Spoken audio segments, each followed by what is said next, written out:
भगवान की लाठी। एक बुजुर्ग दरिया के किनारे पर जा रहे थे। एक जगह देखा कि दरिया की सतह से एक कछुआ निकला और पानी के किनारे पर आ गया। उसी किनारे से एक बड़े ही जहरीले बिच्छू ने दरिया के अंदर छलांग लगाई और कछुआ की पीठ पर सवार हो गया। कछुए ने तैरना शुरू कर दिया। यह बुजुर्ग बड़े ही हैरान हुए। उन्होंने उस कछुए का पीछा करने की ठान ली, इसीलिए दरिया में तैरकर उस कछुए का पीछा किया। वह कछुआ दरिया के दूसरे किनारे पर जाकर रुक गया और बिच्छू उसकी पीठ से छलांग लगाकर दूसरे किनारे पर चढ़ गया और आगे आना शुरू कर दिया। वह बुजुर्ग भी उसके पीछे पीछे चलते रहे। आगे आकर देखा कि जिस तरफ बिच्छू जा रहा था उसके रास्ते में एक भगवान का भक्त ध्यान में आंखें बंद कर भगवान की भक्ति कर रहा था। उस बुजुर्ग ने सोचा कि अगर वह बिच्छू उस भक्त को काटना चाहेगा तो मैं करीब पहुंचने से पहले ही उसे अपनी लाठी से मार डालूंगा।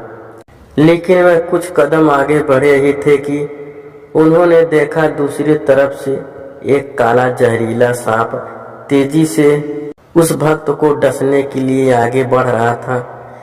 इतने में बिच्छू भी वहां पहुंच गया। उस बिच्छू ने सांप के ऊपर डंक मार दिया, जिसकी वजह से बिच्छू का जहर सांप के जिस्म में दाखिल हो गया और वह सांप वहीं अचेत होकर गिर पड़ा था। उसके बाद वह बिच्छू अपने रास्ते पर वापस चला गया। थोड़ी देर बाद जब वह भक्त उठा तब उस बुजुर्ग ने उसे बताया कि भगवान ने उसकी रक्षा के लिए कैसे उस कछुआ को दरिया के किनारे लाया, फिर कैसे उस बिच्छू को कछुए की पीठ पर बैठाकर सांप से तेरी रक्षा के लिए भेजा। वह भक्त उस अचेत पड़े सांप को देखकर हैरान रह गया। उसकी आंखों से आंसू निकल आए और वह आंखें बंद कर प्रभु को याद कर उनको धन्यवाद करने लगा।